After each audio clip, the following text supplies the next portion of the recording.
Fisherman's Daughter, and welcome to Shift+F1, a podcast about speedy race cars. That, by the way, is Cockney rhyming slang for water. Something that contributed to making this race, in my opinion, the best of the season. I'm Drew Scanlon. Joining me, Rob Zachney. How are you, Rob? Man, still riding high from that race. Yeah, very, very good. Danny also watched the race. Unfortunately, he is in a place where the internet's bad. You know what kills me about this? He is like 25 minutes away from me. Ugh. If it had just occurred to me at some point that like he and I were going to be basically just down the highway from each other, this could all have been avoided. Danny could be sitting here on my lap right now. We'd be sharing an earbud. And, we'd be podcast magic. Yeah. Instead, he had to go and stay in a hotel. Why is hotel internet so bad? I'm getting flashbacks to. It's astonishing, like how it's been a while since it's been like truly crap. But like Danny was on some vintage 2000s hotel Wi-Fi where it was just like, yeah, we've heard of this internet. We don't believe in it. Like this is let you get your AOL. That's it. Yeah, we tried. But if you are new to this podcast, a very warm welcome to you. Hope your internet's doing well wherever you are.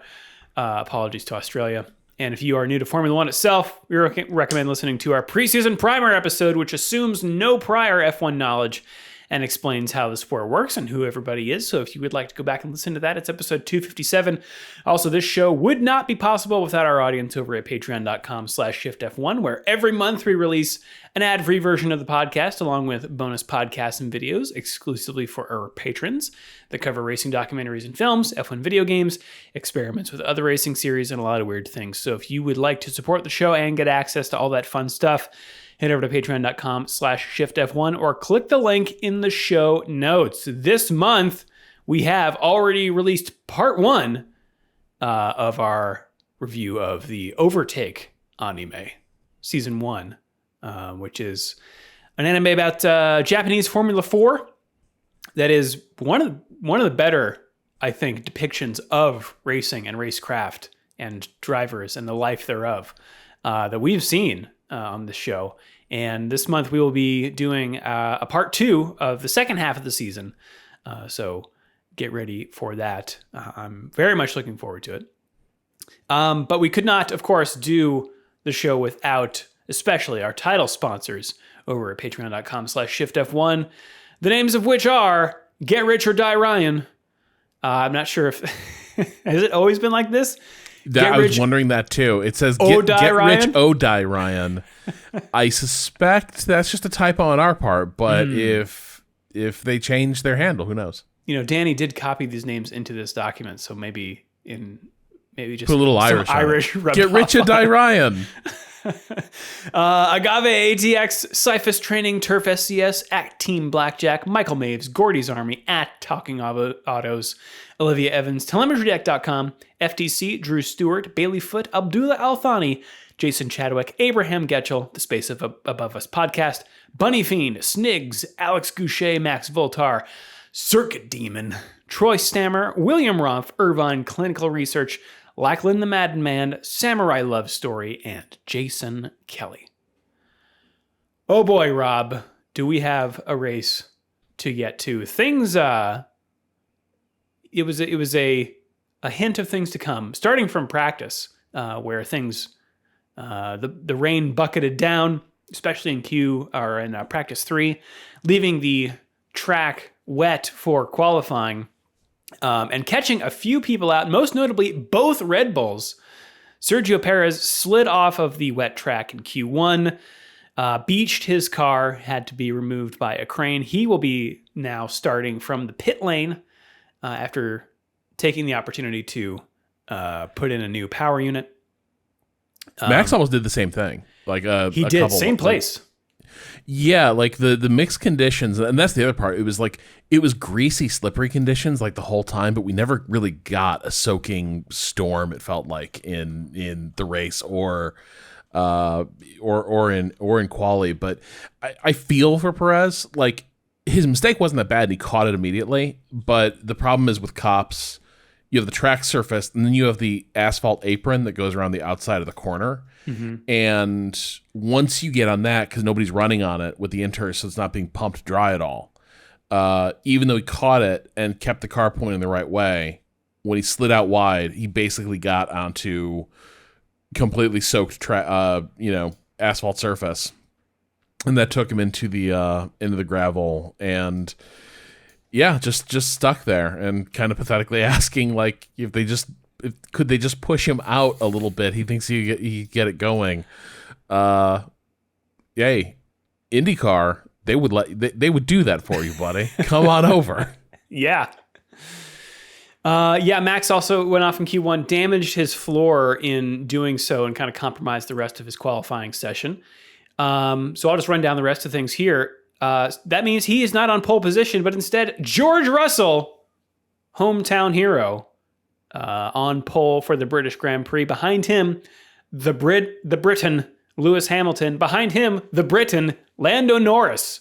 Top 3 Brits in Formula One, also in the top 3 positions. Max Verstappen will line up 4th, followed by Oscar Piastri, Nico Hülkenberg in the Haas in 6th place. Carlos Sainz 7th, Lance Stroll 8th, Alex Albon, the Williams, in 9th, followed by Fernando Alonso rounding out the top 10. Charles Leclerc is in 11th, knocked out of in Q2 by Lance Stroll. In 12th, Logan Sargent, the other Williams. That's got to be like the average-wise, probably the best Williams qualifying in a long, long time. Yuki Tsunoda lines up 13th, followed by Zhou Guanyu, his first time out qualifying his teammate Valtteri Bottas this season. Daniel Ricciardo 15th, Valtteri Bottas 16th, followed by Kevin Magnussen, Esteban Ocon. Pierre Gasly forced to the back of the grid due to replacement of power unit elements, but did not even take the start because of a gearbox issue. So the woes. Flavio did not bring the magic, apparently. Like, turns out, not the rabbit's foot that Alpine needed. Yeah. Rob, do you have notes for the start? If not, I can take it. I have some very thin notes, Okay. basic. So, like, I'm not sure I can tell you the first lap, because for me, the thing that's decisive is Hamilton covering off Russell at the start. That is the big note I have. Plus some argy-bargy in the back. Good old argy-bargy. Other way around, Russell covering off Hamilton?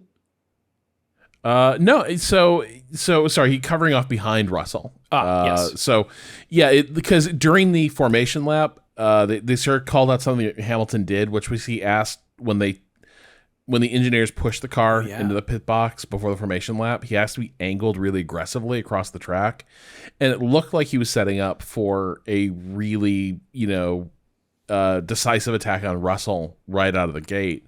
That's certainly what we were expecting, and maybe that was his plan. But when the lights went out, what happened was he launched and tucked in right behind Russell and really balked the McLaren behind him. He really shut the door on Norris. So it was like, whether intended or not, he ended up being like the perfect tail gunner for Russell there at the start. Yeah, and this is something, it's a minor thing, but something I never really considered before. Like you said, he lined up angled before the formation lap. So this is not right before the lights went out. And he did so because when the formation lap started, he did a burnout in that angle, so that when he lined up, to take the start, he would have rubber laid down for his angled launch. I thought that was a cool thing for the commentators to point out. But yeah, as the lights go out, Norris stays with Hamilton for a little while, but then goes wide at turn 3, allowing Verstappen to get around the outside of him at turn 4. Verstappen does get close to Hamilton on the straight, but without DRS open quite yet, he can't make the move happen.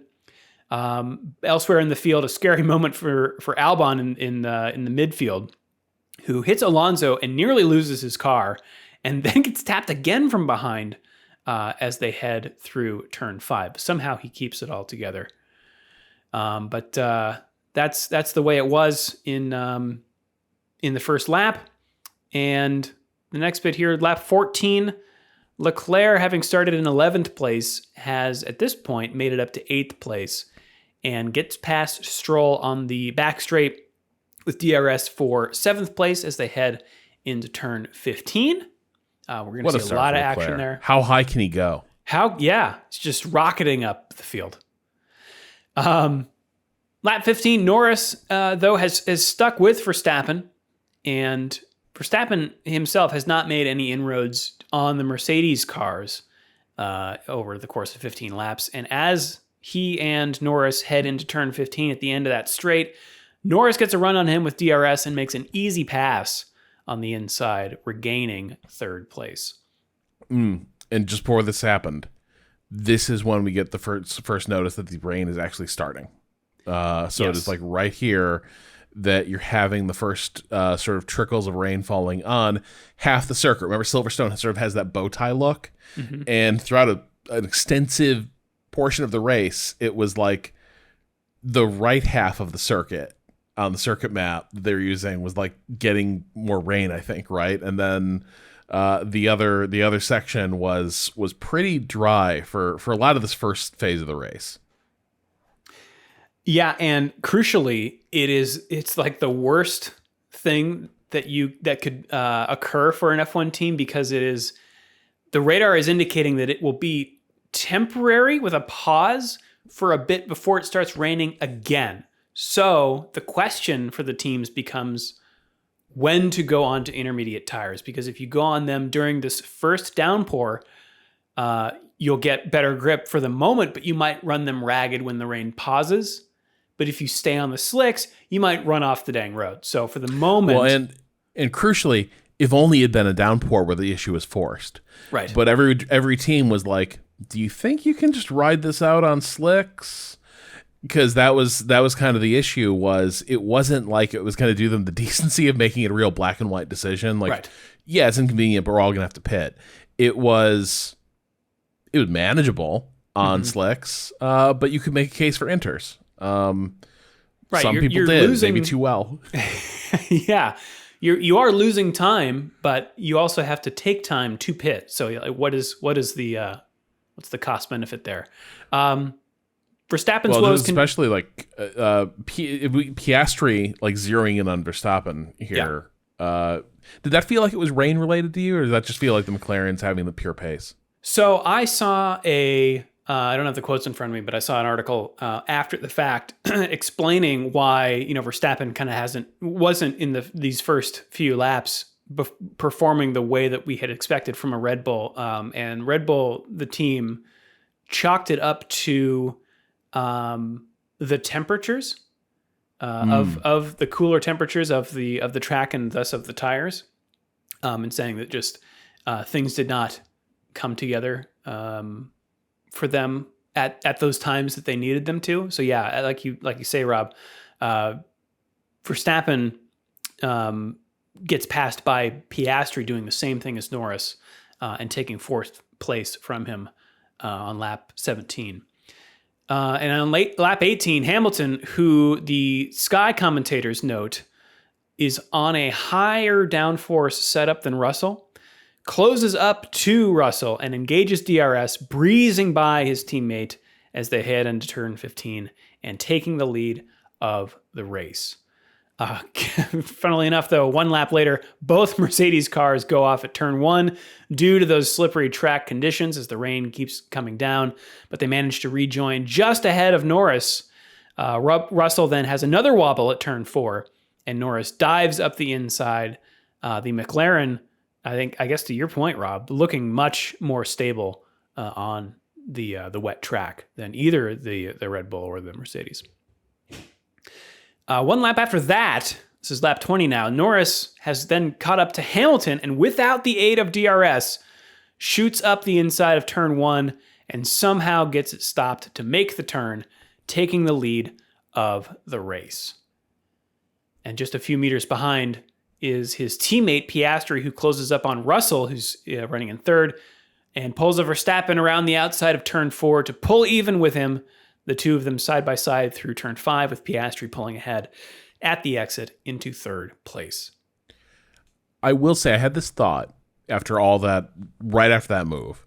It did occur to me that I'd seen all that action happen, and at no point had I felt like I was about to just like see a crash because somebody's going to do something wild in that situation.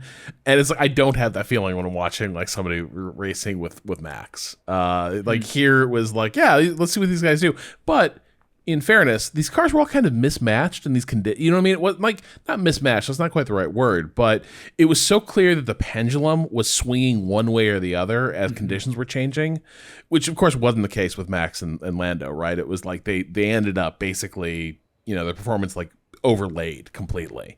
Whereas here, everything is breaking so hard from the McLarens right now that it's not like there was a lot of defensive space that the Mercedes could occupy.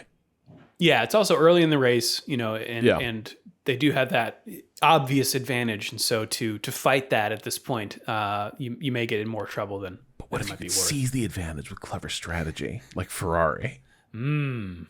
This was the like I am the Walter White like screaming in the car meme when I see like Ferrari has brought in Leclerc for inters. This was that did not feel like a high percentage play. Yeah. Let's. I've got a couple more notes before that, but we've got Hamilton in. Let's see, in first, who Piastri sticks with, in second now that Norris has passed him, who Piastri sticks with until they get to the back straight, and then he pulls out from the slipstream and swoops around Hamilton without, again, DRS, because it was, I think at this point, disabled for safety reasons, gaining the inside line into turn 15 and taking second place. So those McLarens looking great, leading to a four-way fight for the lead in like 2 laps, all with the cars sliding all over the place due to the rain. 3 hometown heroes. I just thought this was amazing. But like you said, Rob, this is also around the time when Leclerc is called into pit, and he becomes the first to go on to intermediate tires. Racefans.net has a fantastic breakdown of the radio messages that lead to this decision, and I will link to that in the show notes. It's interesting. Can you tell me, because I actually don't know what the logic was. Like, what did they say over the air? So it's really interesting, and I encourage everyone to go look at it. They have 2 columns of Sainz radio and Leclerc's radio at the same time, like what they're being told at the same time and what they're talking with their engineers about.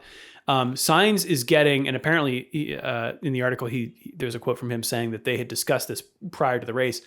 His engineer is giving him the color of the radar readouts in real time. And so he's saying like it's cyan right now. And apparently Sainz and he know what that means in terms of, you know, density of rain. Leclerc is a little more, it's much more sparse. And so as a result, it's ultimately Leclerc's call to go on to intermediate tires while Sainz decides to stay out. And does he ask for them, or is he like? Is it suggested? I'm so curious. In the transcript, does it feel like an affirmative choice or like a? Well, it's very much his choice, but he does waffle on it a little bit. Let me see if I can get the exact. Yes. Because like I understand why like Zhou ends up on inters, right? It's like you know, if you're Sauber, again, you're in low percentage play territory. That is the only way you're going to like cover a lot of ground in a race. Perez, I kind of understand it. Well, I don't know. Maybe I don't, because it feels like they definitely sacrificed Perez for research purposes for Max. Yeah. But this is where his race becomes irretrievable. Yeah. And I do think it was not necessarily that far gone at this stage of the race. So this is lap 19. Leclerc's engineer says, "We expect this to be the heaviest and 10 minutes like this." Shortly thereafter, Leclerc says box, and his engineer says copy. Leclerc then waffles a little bit. He says, "My rears I'm struggling like crazy with the rears. Wait a second before boxing because part of the track is fully dry." And then a few moments later, he says box, and then copy, box for inters.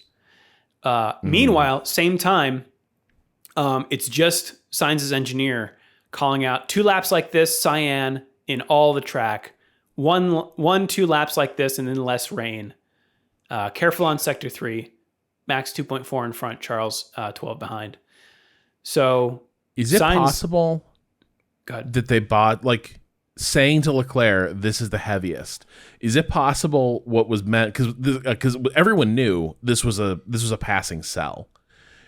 But is it possible that when they say it's the heaviest, is it possible that Leclerc hearing that is like, oh, we're about to get to the heavier rain? He says, we expect this to be the heaviest 10 minutes like this. Oh, boy. Yeah. And then as soon as the pit is done, or as he's entering the pits, he says, is the rain going to get heavier? A little late for that. His engineer says in 5 minutes, and then maybe later, close to Bottas and pit exit. Take care of the tires. You're ahead of Bottas. He's coming behind. All right, let's put a pin in this because I want to revisit radio comms when we talk about Lando as well.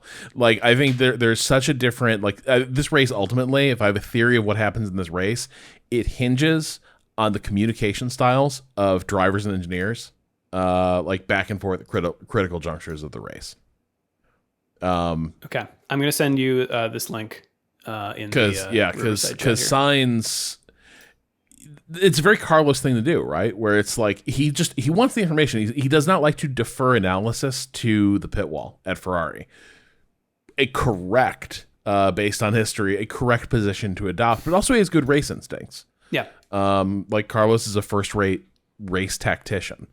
Yeah, that is wild. What a debacle. Yeah, so as a result, Leclerc ends up losing 3 or 4 seconds per lap as he is tearing up his intermediate tires on a drying track, which means when the rain does come, he has to pit for another set of inters like everyone else, not only negating that pit stop advantage, but eating those time losses as well. So at the end of the pit stops for inters that everyone else makes, which come around lap 28, Leclerc has gone from 7th to 16th place. And with that, we are going to take a quick break, and then we're going to talk about McLaren's strategy.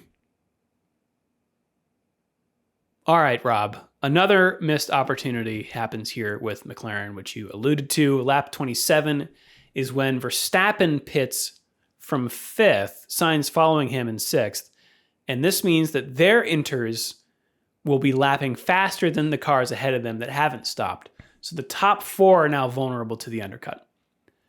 However, both McLarens and both Mercedes are running back-to-back, meaning that if the teammates come in on the same lap for a double stack, the second car is going to lose time waiting for the first car to finish its pit stop. Mercedes decides that it's better to eat that time rather than take another trip around the track on slick tires, and indeed they do lose Russell's position to Verstappen when he comes out of the pits as a result. But McLaren decides to split the strategy, pitting Norris from first and leaving Piastri out for another lap. So instead of rejoining in second or third, Piastri on the following lap pits and comes out behind Sainz in 6th place. So... yeah.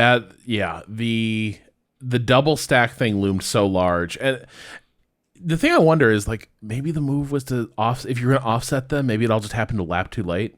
Like the crossover had already happened, where we're keeping Piastri out was going to be fatal. I don't know. It usually you expect things to be sort of progressive in terms of like how they fall off.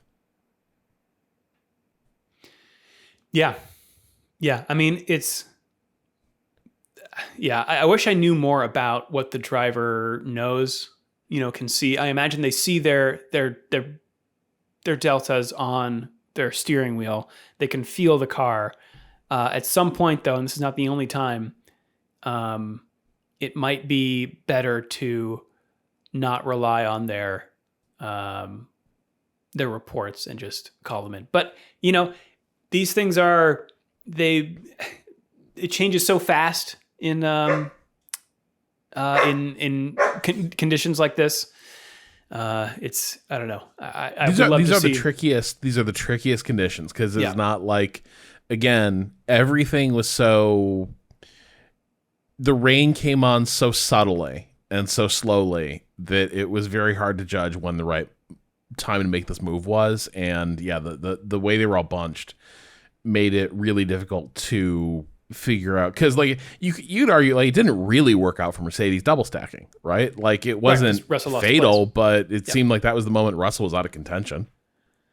Yeah, and even more out of contention a few laps later, because Russell is called in to retire the car on lap 34 due to a water cooling issue. Dry George. Indeed. Lap 39, though, we get more pit stop intrigue as the track is now drying after that second rain cell, and Verstappen and Hamilton, running third and second, come in for slicks while Norris stays out on intermediate tires. Norris then comes in a lap later, and after being posed the question by his engineer, decides from the cockpit to go on to soft tires. Now, crucially, Hamilton had just put on soft tires while Verstappen put on hard tires.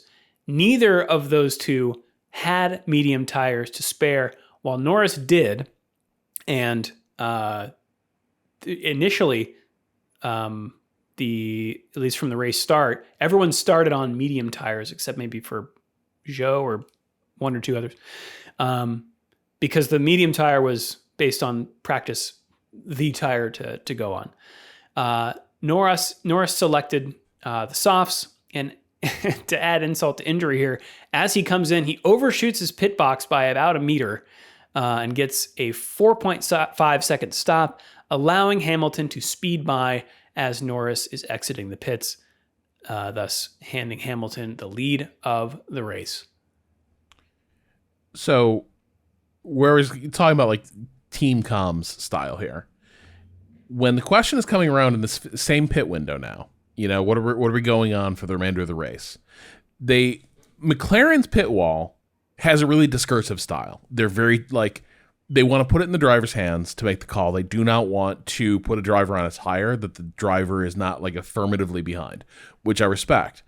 When they begin to open the door to the question to Piastri, he cuts them off really decisively. He just says, no, yes, it's the medium. It's the medium. It's the best tire. Give me the medium. End of discussion. Very clear comms. For whatever reason, when they get on the horn to Lando, it is not a clear, like, it doesn't go the same way. They begin listing out the options Lando has, and then it's kind of like, well, what do you want to do? And Lando doesn't say anything. And I don't know what he's doing in the cockpit at that moment, whether it's, you know, again, this is a really fraught situation. This is why comm styles really matter in these situations. Like, why, like, you know, you're a pilot, right? There's a reason there's like really rigid phrasing. It's not like trucker CB when you're in the air. There's a reason that there's like really rigid turns of phrase and like ways you transmit information to the tower back and forth, right? Like there's a reason you do that, because if you start getting too conversational, it can really muddle what's going on. And the McLaren comms to Lando were really conversational. He doesn't reply. Now, if he wasn't, like, maybe it hit him an awkward moment. He felt he couldn't. But I think the other thing is they kind of put the ball in your court, and it doesn't seem like Lando made the call until very, very late. And ultimately, he makes the wrong call. He ends up on a less optimal tire. Yeah, and I think what's interesting about it is that they had McLaren had one lap to see, or they had time to see what Hamilton and Verstappen went on compound wise, and they knew that they didn't have that neither of those teams had medium tires, while McLaren did for Norris. And Norris is going to have the hardest job because he is trying to not only chase down Hamilton. Now, granted, he might not have been doing that if the pit stop had been good. But when he does come out, he's having to chase down Hamilton, but also defend from Verstappen. So Hamilton's on those softs, Verstappen is on the hards, which are going to last a lot longer than both Norris and Hamilton's soft tires. And on lap 48, Verstappen has closed up to Norris, and with the aid of DRS, gets around the outside of him as they head into turn 15, Verstappen moving into second place. And with 4 laps, sorry, go ahead. I was just floored how good the hards were. This was the part where, like, the way he came out on those hards, I was like, oh, this race might be done. Like, Hamilton's pace was not setting the world on fire. Lando was getting, gobbled up by Max. It really did feel at that point, it was like, oh, this is like predetermined. The hards are on that Red Bull. The hards are performing brilliantly. They're going to last longer. This is done. As Max reeled in Lando wasn't really reeling in Hamilton after a point. Mm-hmm. And that is where I started to think, like, Hamilton might have, like, obviously we know Lewis's body of work. If there's anyone who can, like, nurse those tires home, it's going to be him. So he had the knowledge that this is his best chance in, like, literal years to win a Grand Prix is hanging over all of this.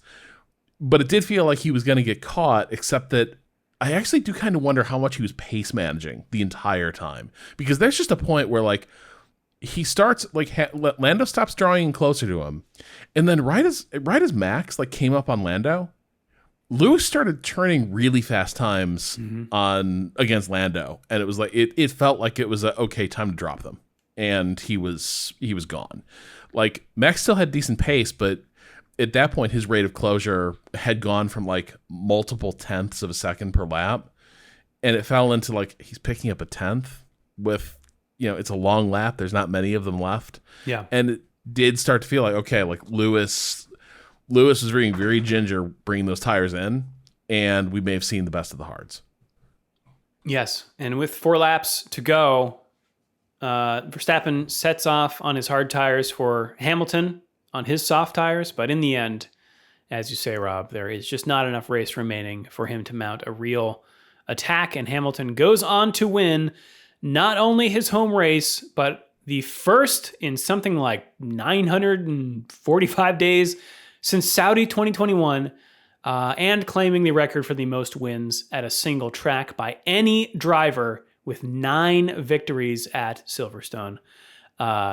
Just sobbing on the radio, hugging his dad as he hops out of the car. Like, really emotional moment.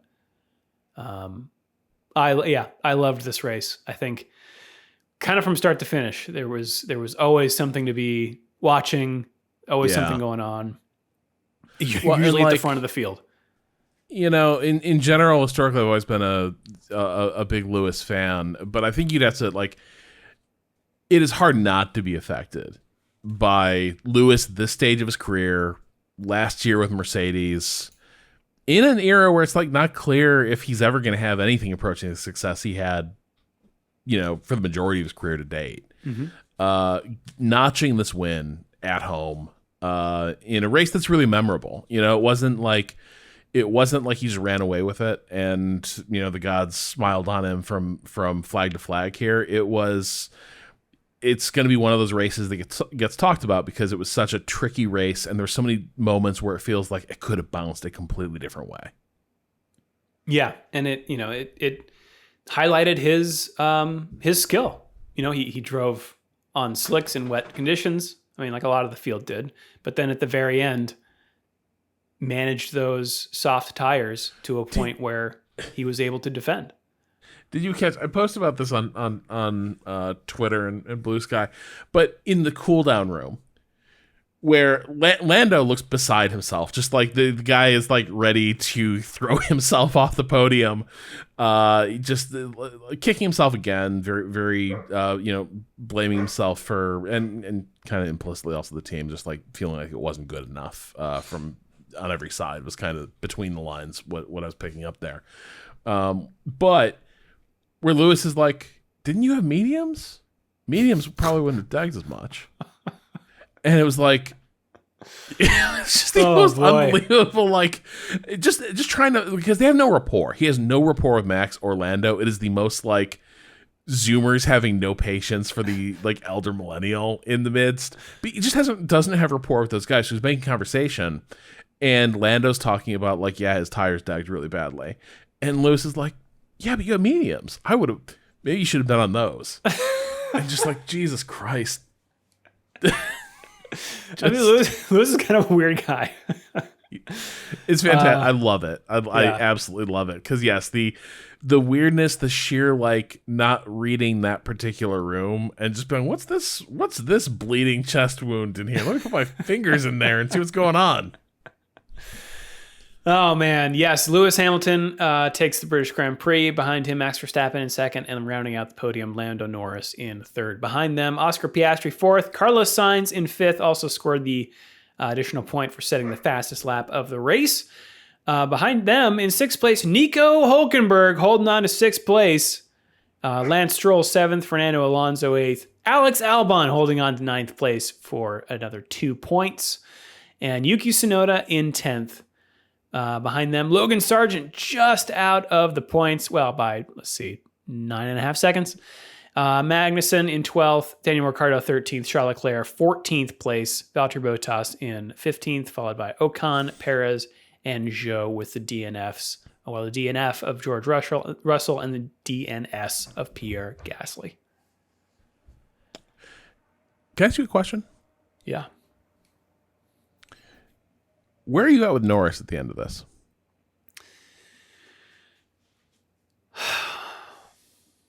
I feel like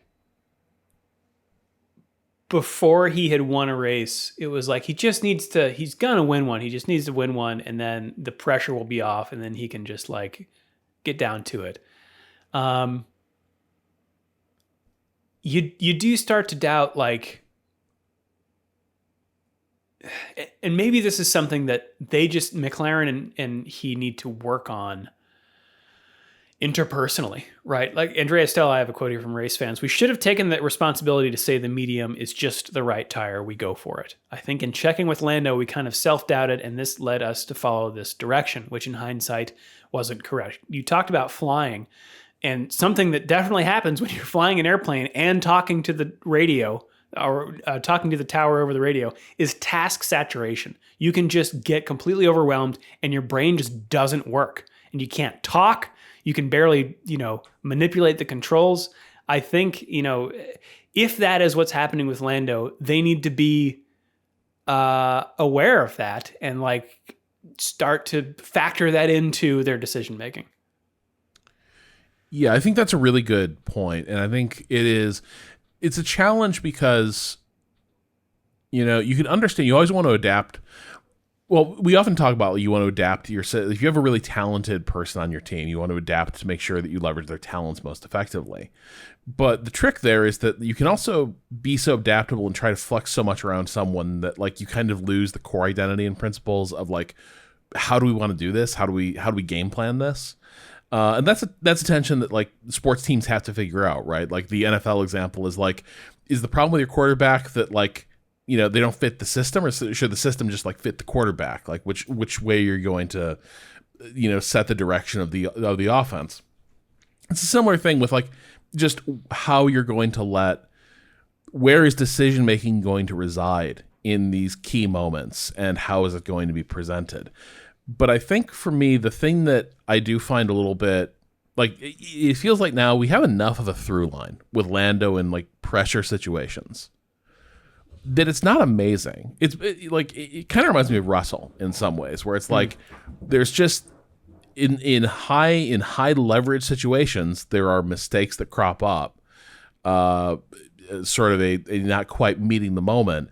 And I think for me, the thing that alarms me the most, if you're sort of pulling for Lando and hoping to see him like have a really great career, leading McLaren back to the front of the field, is I think his teammate is rising to these moments. I think except for a couple bad breaks, Piastri's probably already won his first Grand Prix. I actually think if he hadn't been left out for that extra lap here, he might have been in with a shot to win this one. Because he wouldn't have been buried the way he was, because he went in a lap late. He would have decisively gone into the mediums, and he would have been a lot closer to Hamilton. I don't know if he gets it done, but I think there's a decent chance that like it's a 1-2 McLaren Piastri finish. Possibly we're talking about Piastri's second race win, and the conversation is completely different about like what the future of that team is. Because Piastri doesn't seem flustered in the key moments. Like again, to go to the pilot thing, right? Like Piastri seems level. like at all times, preternaturally so. Kind of spooks me. But that might be what you need if you're just going to handle the vagaries of an F1 race. Yeah, well, Max Verstappen still in the lead of the Drivers' Championship, and we will go down the standings here. He's got 255 points. Norris has 171 at this juncture. Charles Leclerc is in third with 150 points. Carlos Sainz in fourth with 146.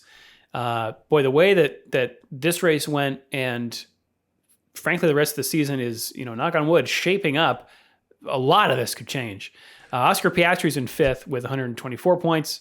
Sergio Perez in sixth with 118. George Russell in seventh with 111. Lewis Hamilton's got 110 in eighth place. Fernando Alonso is in ninth with 45 points. His teammate Lance Stroll in 10th with 23. Nico Hülkenberg now has 22 points in 11th place in the Drivers' Championship. Yuki Tsunoda in 12th with 20. Daniel Ricciardo in 13th with 11. Oliver Behrman and Pierre Gasly are tied with 6 points. Magnussen's got 5. Albon has 4. Esteban Ocon has 3. And then Zhou Guanyu, Logan Sargent, and Valtteri Bottas all have 0. In the constructor standings, Rebel Racing is on top with 373 points. Ferrari is in second with 302. McLaren in third with 295. Mercedes is in fourth with 221. Aston Martin in fifth with 68. Then we've got RB with 31. Gene Haas and team with 27 points. Wow, just 4 shy of RB. Haas in seventh. Alpine in eighth with 9. Williams in ninth with 4 points. And Sauber with 0. If you would like to join the standings yourself, you could join the official Shift+F1 Fantasy League. And these fine folks, like the podium from the British Grand Prix. In third place, CJ Avalanche. In second place, My Doors Are Okay. And in first at the British Grand Prix, how's McLaren faring? Great question. Overall, though, the podium looks like this. Hoster Class in Motion is in third. Second place, RB's We Have the Meats. And in first place, The Fast of Us, Part 2. And that is it for the standings and the race recap. Let's take it to the news, Rob. Speaking of that outlier on our driver standings, Oliver Behrman, what news? Well, Haas has nothing but momentum. The Komatsu era has dawned, and it is bright. So Ollie Behrman is going to be joining Haas for next year. Seems like, it sort of seems like he's still probably in the hunt for maybe a Ferrari ride down the road. But this sort of seems like that the way Mercedes uses Williams, this kind of feels like a similar sort of thing. But Haas doesn't seem as hopeless as Williams did for a number of years there, and maybe still kind of does. But, new school Haas, that guy might be getting points again next year. Yeah, I think you're right. I mean, Behrman really impressed when he filled in for Sainz in Vegas, I think it was. No, that was it was earlier this year. Okay. It was because it was this year that Sainz had the appendix thing, right? Oh, right. And so I think Behrman was there at race 2 or something. But he did enough to score points. Yeah, I think that's a solid choice. I'm very curious to see, now that they've got a rookie, who they saddle with him for their other seat. Rob, we thought that some of these driver seat arrangements were locked. Yeah. For next year and for this year. What wrenches have been thrown in further to scramble things in the driver market? All right, let's talk about the less surprising one first. James Vowles, I'm going to read, it's kind of a long quote, but it is in full because the headline can be very brutal. like the way they're talking about it, it was basically like James Vowles says that like Logan's going to be replaced by mid-season or something. It wasn't quite that drastic, but it was the first time he sort of faced squarely like we could move on from this guy. He was asked at a press scrum. Logan all the way through has been provided with the opportunity to retain his seat. That's in his control. This is an interview with Sky Sports. I need performance that at Alex's level. I need him to be there day in and out fundamentally. We also have a responsibility into why he hasn't been there. There's been several races where we have not provided the right equipment simply because of attrition. That's not been the case for quite a few. Well, several races now. But still, that's on us as a responsibility. His is, when you have it, we need you right up there, pushing the team forward fundamentally. He knows that. He wants to perform. He wants to be there, and I want to give him every opportunity he can. There will be a line in the sand where we have to make a decision. At that point, both for 2025 and maybe for something this year, we'll make a decision on it. But we're not there today. This dovetails with, some discussions that he might be replaced at midseason. And furthermore, that we know that Vowles was courting signs really aggressively, to line him up. So it really does seem not surprising. It looks like Logan's goose is cooked at Williams. The performance hasn't been there. The sort of grace period he was given, there hasn't been a lot to show for it. Do you feel? I mean, Vowles likes trajectories. That was his justification for keeping him. Do you think it moves the needle? What happened this weekend? Good quality, decent race pace. I think it moves the needle. Does it move it enough? I don't know. I think he points out something that I think we would do well to remember, which is that we don't exactly know, whether, which driver has the upgrades, right. Whether there's something going on with the car that's compromising them, damage or something that the team never even owns up to. So only they know that. So it's we can really only make broad assumptions about the driver's performance. But over 2 years, it has looked pretty much exactly the same. I think an outlier performance like this is an outlier. I think you have to string more of these along to really bring the trajectory of the graph up, right? Because otherwise, with a body of work that again over time has looked pretty much the same, I don't know that you can justify that. And it's not about placements. Like, it's the lap charts. You can always pick. Like, there's so many races where you can pick Logan out so cleanly on the lap charts because like his line is not near anyone else's, and the delta just gets catastrophically bad. It is tough times for Logan. Team Torque fans will be gutted if it goes that way. But so you'd think, well, if there was a clear option to just upgrade mid-season or something, like Vowles might pull that trigger. Except there might be something else now introducing chaos into the driver's market, certainly at the higher end of it. So this was an Autosport report, and we've talked before about how they report some of this stuff when basically they're giving stuff on background. They don't have named sources behind it, but they are confident in people in the know at Red Bull have told them X, and they're reporting it out. So, like, I do not think this is a rumor.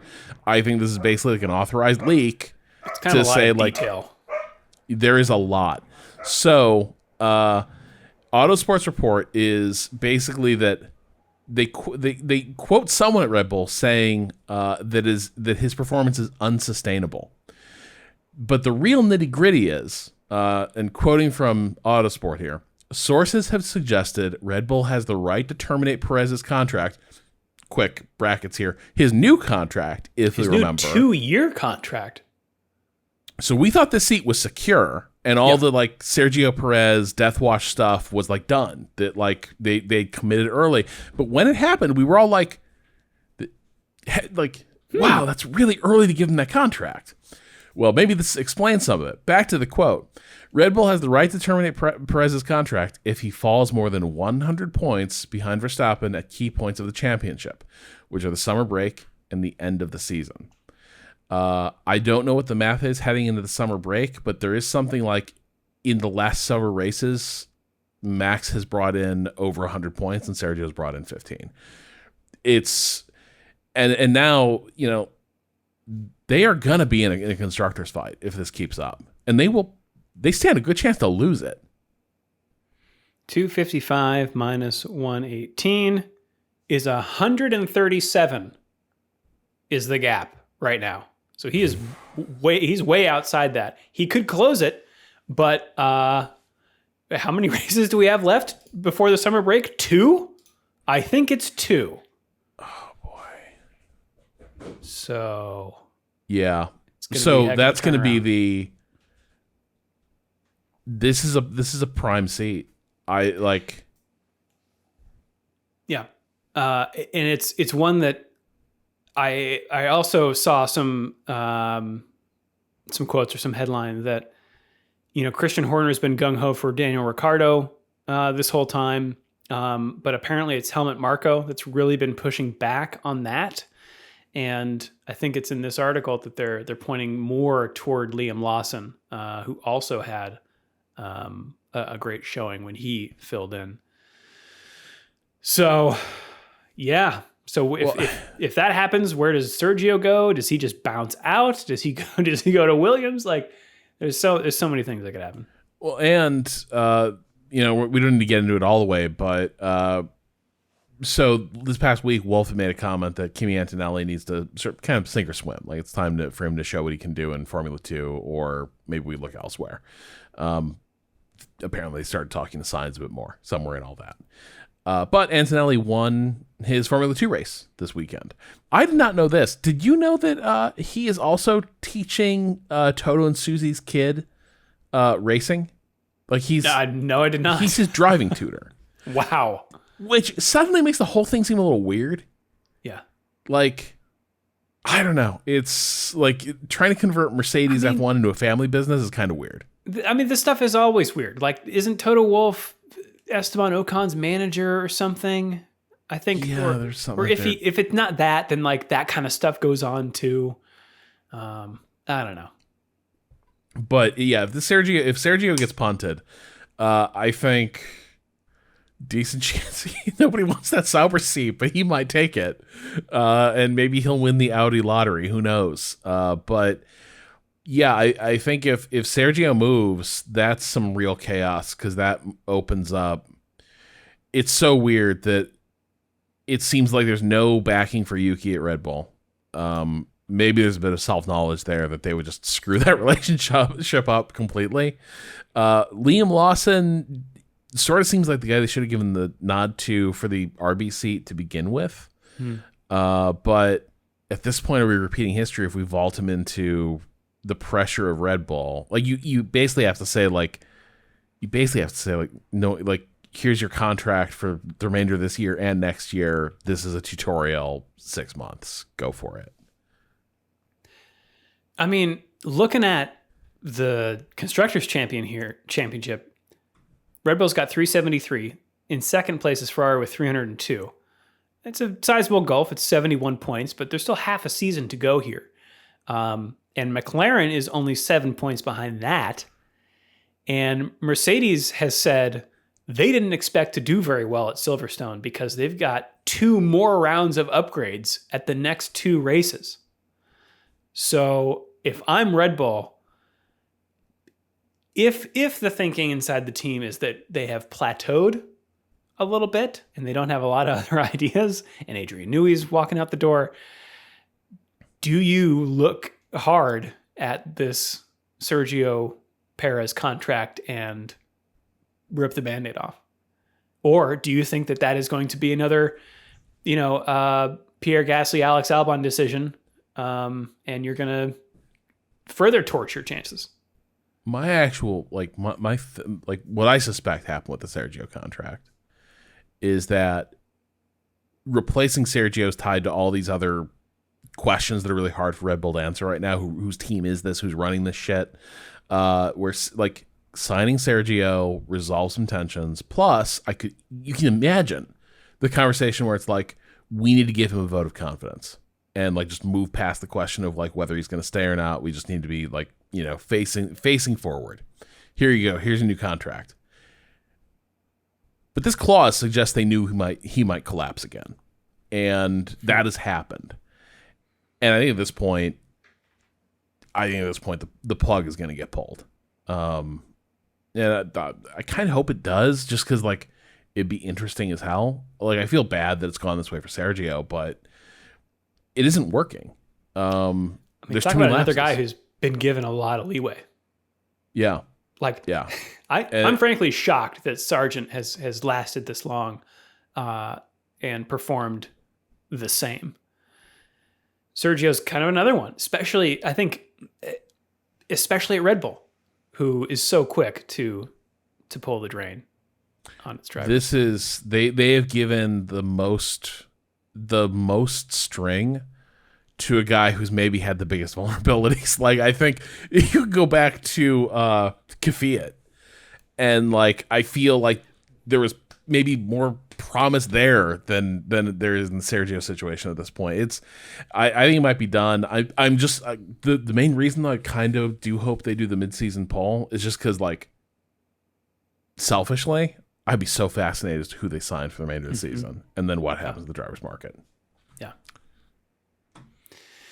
All right. Last quick hit here on the news. We've been hearing about Brad Pitt's F1 movie for a long time.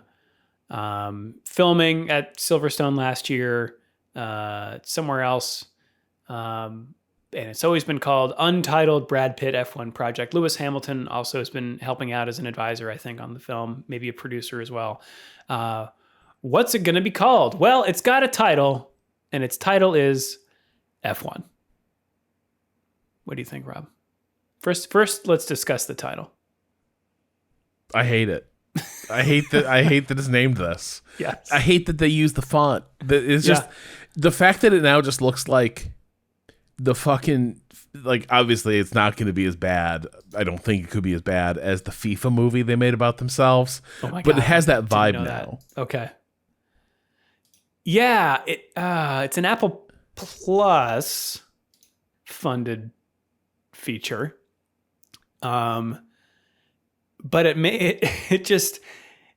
it does give that impression that it just came from Formula One. Yeah.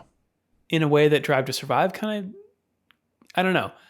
Because they've done this, I'm now looping them all together. Right. And I wonder if this movie can stand on its own. The trailer, it's a teaser trailer, so there's not a lot happening here. Although there's not a lot of dialogue, but the dialogue that is there, I don't like. You don't like that they got to build a car for combat? Yeah. How do I make that safe? You don't, or whatever. They have rules about that, sir. Sir, you can't. No, that's not allowed. Yeah, and I think that is part of it. It's like, if we're going to the gold standard of like movies about F1, you got Rush, which doesn't have as many racing sequences as you might expect, but like Grand Prix, because this is in a day where you could just like go out there and be like, hey, this, because no one's going to deny it that the sport was like dangerous as hell. So Frankenheimer can do whatever he wants and like show the sport in whatever light he chooses. Whereas here it just feels very carefully image controlled. However, I like me some cars. Yeah. I mean, they put those Top Gun IMAX cameras on them cars, and that looks good. They like make cars going fast look fast. That is the key thing. Like that stuff looks good. Like seeing the sport like rendered this way, it looks cool. We got the Apple money. We're gonna license. We Will Rock You. Sure. We're gonna do that. Obviously, do you really want to step in the ring with a Knight's Tale? I personally would avoid drawing that comparison. Me too. Or Mighty Ducks. Hard to beat perfection. But I think the other thing is, like, in the background of this is, have you followed? A couple weeks ago, there was a story that like Brad Pitt's daughter with Angelina Jolie, like legally petitioned to change her name to Jolie and like have nothing to do with Pitt at all going forward. And this is all stemming from like the domestic abuse like allegations. Oh boy. Like with him, and like there's a story about like just him getting drunk and violent on a plane ride, like generated some sort of police report. It's bad. Like it is bad shit. And it's kind of gotten memory hold a little bit. Part of it is just like when someone's the stature in Hollywood, there's kind of the like, well, what are we going to do with this? And usually the answer is nothing. But there was a bit of like, I'm curious because I feel like Brad Pitt hasn't had a ton of major releases since like this, like he lost control of that narrative a little bit, that the story became a little more public. I am curious, like whether that like that star power has the same appeal in a situation like this. Cause like it was, when I look at him differently at this point, like to have one of his kids come out and be like, I want nothing to do with this guy, did kind of tell me a lot about how I evaluate the stories around him. And so that is in the background of this, is he's at the front of this thing, and there's a lot more baggage to a Brad Pitt movie than there was like 5 years ago. Yeah, that's that doesn't help. Maybe there's a little bit to counteract that is Gunther Steiner in this trailer. Man, it does have that Le Mans thing of like, we just posted up a fake little pit box at the end of the pit lane and like filmed while all the other F1 shit was happening. But the F1 atmosphere looks so good in the cinematic lenses. That's fun. Like, look, if this is, we should all be so lucky that they've basically made Top Gun Maverick, but it's F1. I mean, Tony Scott, his follow-up was Days of Thunder.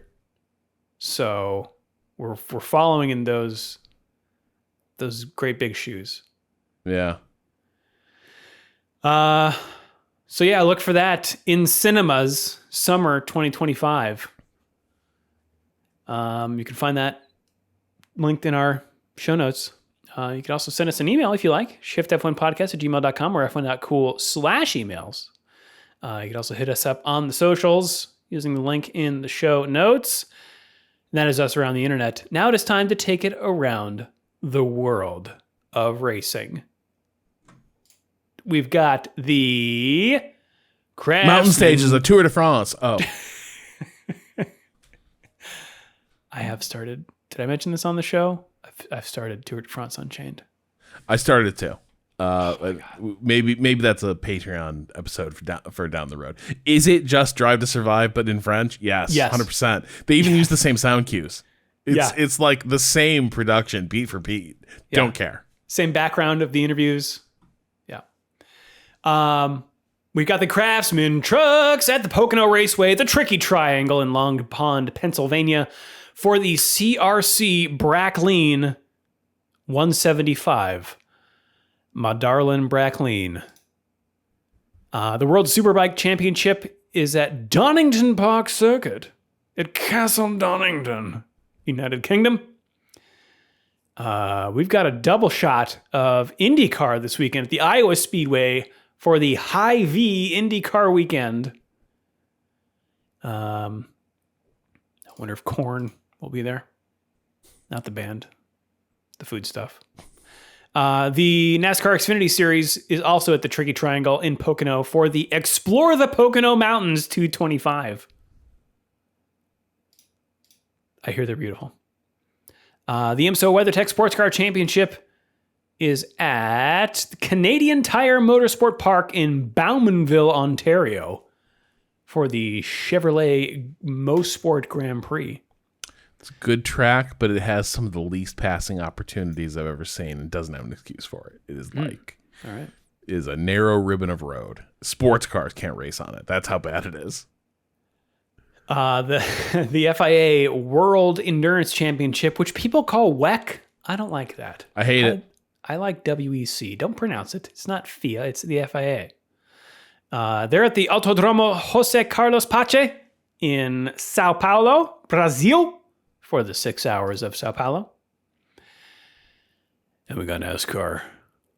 Also at that dastardly triangle in Pocono for the Great American Getaway 400 presented by visitpa.com.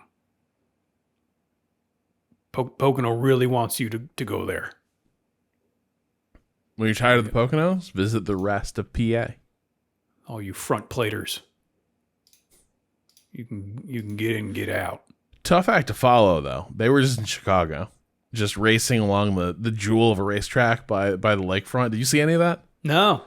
Was it a good race? It's gorgeous, this time? man. Like it's the Grant Park race. It is like if you did a video game like race level set on the Chicago waterfront, this would be it. Oh man. Like every shot is Chicago skyline or the parks or the lake. It's really something, man. Cool. I might have to check that out. Well, all right. No death book this episode. No, Danny posted it. Oh, he Should did. we read it? Wait, in Discord? Yeah, I do not on Twitter. He just tweeted it out. I've been working on this show for a year, and he just tweeted it out. All right. Why don't you give us a dramatic reading, Rob? All right. The French, so July 9th. So he didn't post we usually have to hit the day the episode publishes, right? Yeah. Danny, come on. Danny, It's the just 10th. get it together, man. Like, wait, hang on. Oh, sorry. So Danny was thinking of us. He posted July 9th entry to Twitter, but only we get that real shit for July 10th. Oh, shit.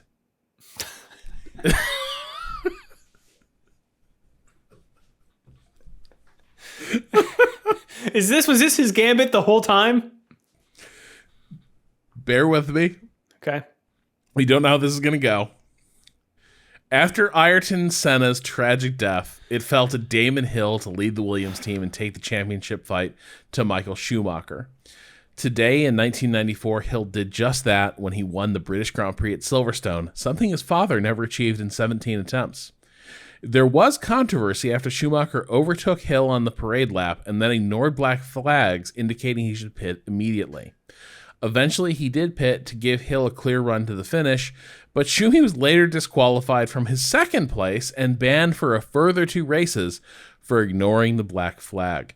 Meanwhile, Hill celebrated his win with a Union Jack flag given to him by a marshal on the slowing down lap before he joined Eddie Jordan, Johnny Herbert, and Eddie Irvine on the back of a lorry playing rock and roll with Jordan's band in the paddock.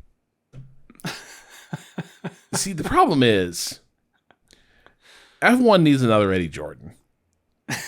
And they just don't appear to make those anymore. Did they have one in Gunther Steiner? No. So Gunther has that weird, obviously, Gunther's his own thing. Like him posing in that little, Kmart photo shoot thing they were doing. That's next level shit. But Eddie Jordan, just kind of fun, intense vibes from that guy. Playing with his dad rock band at the British Grand Prix. Fantastic. Love it. Wow. All right. Well, shout out to a real one, I guess. Final thoughts on this British Grand Prix, Rob? I need one of those apology forms, and I need to send it to the 2024 F1 season. This season has gotten really interesting, and in a way that's very old school F1, where every race now feels like an event. Like there's going to be a championship at the end of the season. Yeah. Everyone, there's so many guys now racing for Grand Prix wins, with an actual shot of doing it now every race.